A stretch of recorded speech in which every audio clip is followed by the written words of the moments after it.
Hey everybody, welcome to the channel. Hope you guys are having a chill day today. In this video, I'm going to talk about why I'm very bullish on DeFi Kingdoms. The holy grail of play to earn, in my opinion, is a game that people love to play, but also provides a means and method to extract monetary value.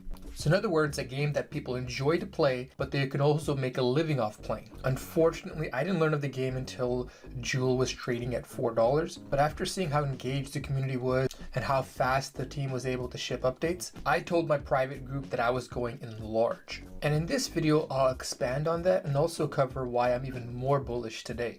Before we dive into the video, I wanted to quickly cover a project that I'm working on the side. If you're a big fan of DeFi Kingdoms, or you become a big fan of DeFi Kingdoms after watching this video, I strongly encourage you guys to go ahead and check out Samurai Monkeys. I'll include a link to the website and the Discord channel in the description below. And for all of you early supporters, if you guys get involved early, you guys can get whitelisted for the sale that's happening in Q1. But essentially what we're going to do is we're going to get a bunch of DeFi analysts and experienced GameFi people and pursue opportunities in DeFi, GameFi, and the metaverses. And the long-term plan is to acquire assets and make passive income off of them. It'll probably take us a few quarters before we can actually disseminate the yield that we're generating. But at a minimum, if you buy the NFT, you're going to get all of these benefits, which includes a royalty share, and we're going to open up exclusive channels to DAO members where they can access all the research that we're doing. And long term, as the treasury grows, as the community grows, the goal is to provide a pathway for the community members to move up the ranks and take on a more important role where they could potentially end up making a salary.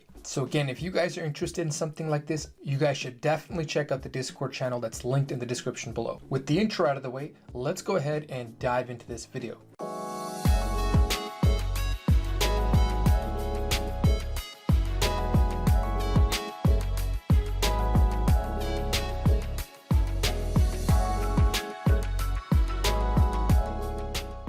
All right, to get this video started, let's first take a look at their Discord. Nowadays, the Discord is the place to go to whenever you want to learn more about a project. Twitter is also a good supplement, but here in Discord, what I like to do is I'll go through the names of the members in the Discord just to see if I find somebody notable that I recognize. And also nowadays, people use their NFTs as their profile pic. And even though it's not perfect and they could be using a profile pic of an NFT that doesn't belong to them, but generally speaking, it's a pretty good way to assess the diversity of the group. But aside from that, I also look to see what type of engagement that they're getting from their community. Because sometimes Discords fill themselves up with bots, but here you could tell that's not the case.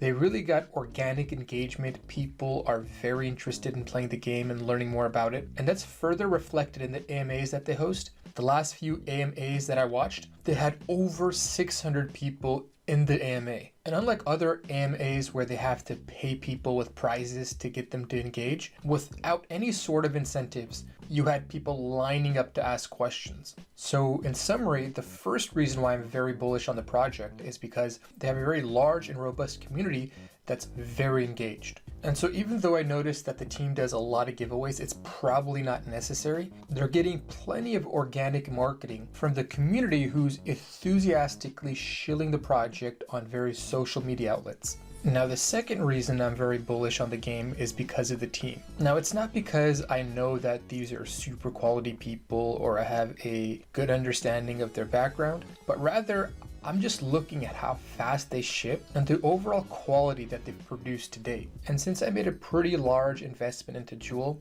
I routinely look at the announcements channel and I occasionally pop into the AMAs. And so I could tell you firsthand that they get feedback from the community and it doesn't take too long for them to get back with an update. Now, it's not like they resolve all the issues mentioned by the users. Because of their limited resources, they have to prioritize certain things. But overall, I can tell you that they ship very quickly. And that's important because oftentimes projects, they'll go ahead and outline a very ambitious roadmap. And either they'll fall short or they'll suffer from a lot of delays.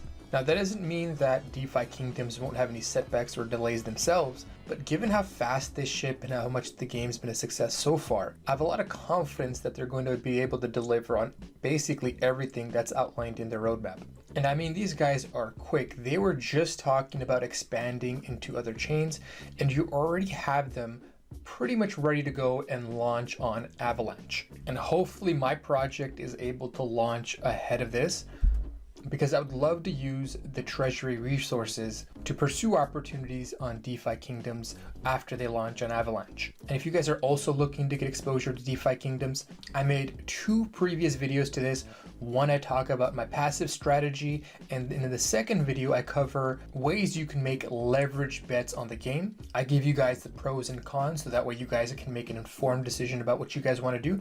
Both those videos are going to be linked in the description below, and I'll also include links in the comment section as well. Now, moving along, another reason why I'm super optimistic is because if you come over here to Coingecko and you look at where Jewel is currently listed, you can only purchase Jewel in the game. So if you're new to DeFi Kingdoms, it's basically an automated market maker with a game built on top of it. And so when you go into the game, you get to interact with the automated market maker and exchange assets to purchase Jewel, which means that it's currently not available on any exchange. That in itself demonstrates to me that we're really early to this opportunity, because as the game gets more popular, as more people play it, it's just a matter of time before you see it listed on more and more exchanges. And once it becomes more accessible, not only are more people going to learn about Jewel, but you're going to see a lot more people buy into it and potentially play the game. And if you take a look at the roadmap, we're only still in phase 2. We still haven't seen any of the land come out, buildings, equipment, etc.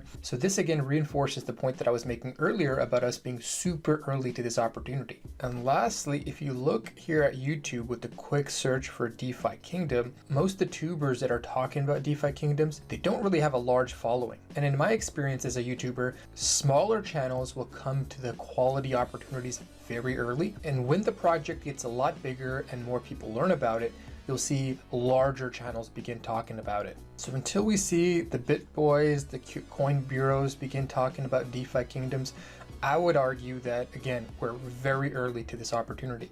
And lastly, the team tries very hard to make sure that people are strongly incentivized to hold Jewel tokens. So one way they do this is by airdropping items to people that are staking Jewel. For those of you guys that are new to the game, XJewel is basically stake Jewel.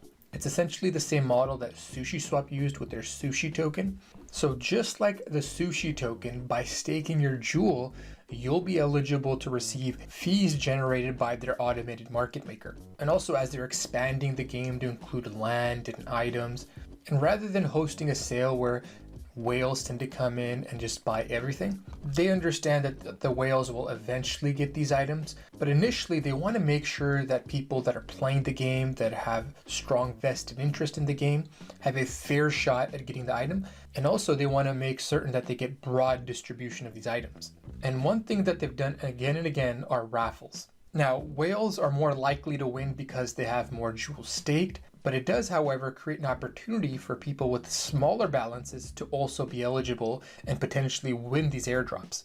And on top of that, because they don't want people just speculating on the token, just buying and dumping it, they want to reward long-term holders. I personally think it's a great idea to do these snapshots and reward people that are staking their Jewel tokens. And also, as they expand into other chains, they're going to introduce new tokens. And rather than diluting Jewel by introducing a whole new token, they wanted to make sure that there was still a good and strong use case for holding Jewel tokens. And so people that stake their Jewel tokens on Avalanche will be able to earn Crystal. And so they decided to allow people to stake Jewel and earn Crystal on the Avalanche chain. I mean, to summarize that, they're adding a lot of utility to the token, and as a result creating strong incentives to hold a token rather than just buy it for speculation. And they've created a system where even small holders are incentivized to hold their Jewel tokens, because with these airdrops they could potentially make a fortune if they end up winning. And with this proper alignment of incentives, they really give users compelling reasons to have diamond hands. Now, for those of you guys that have been watching until this point, I wanted to give you this bonus segment. Everybody that I've talked about the game that's actually playing it, they love their experience. I even have a doctor friend that's approaching retirement, and he's been playing the game on a daily basis. And mind you, they also have plans to take this game into the metaverse. This way you can actually take the heroes on a legit quest. But I'm pretty sure that's further down the pipeline. But I'm thinking that's probably the next evolution of the game. They've got the foundation here with the automated market maker. They have an in-game economy. They've figured out a way to allow users to extract monetary value out of the game. So I can envision a future where instead of having a full-time job, because there's so many ways to make money in the game, users end up spending their entire day engaging in economic activity within the DeFi kingdom. And recently they've added more quests, so now your heroes have more utility or more ways to make money. Actually, when land comes out, I wouldn't be surprised if there's a way to make passive income by renting out your land. And what I really liked was the fact that they're starting to expand into other chains, because right now the barrier to entry to own, let's say, one of the heroes here is pretty high. I mean, if you look here, if you wanted to buy a Gen 0 level 1, at a minimum, you would have to pay about 35 to 40 grand. So by expanding into other chains and introducing heroes there, because the barrier to entry is likely to be lower there, you increase the odd of expanding a whole new user base.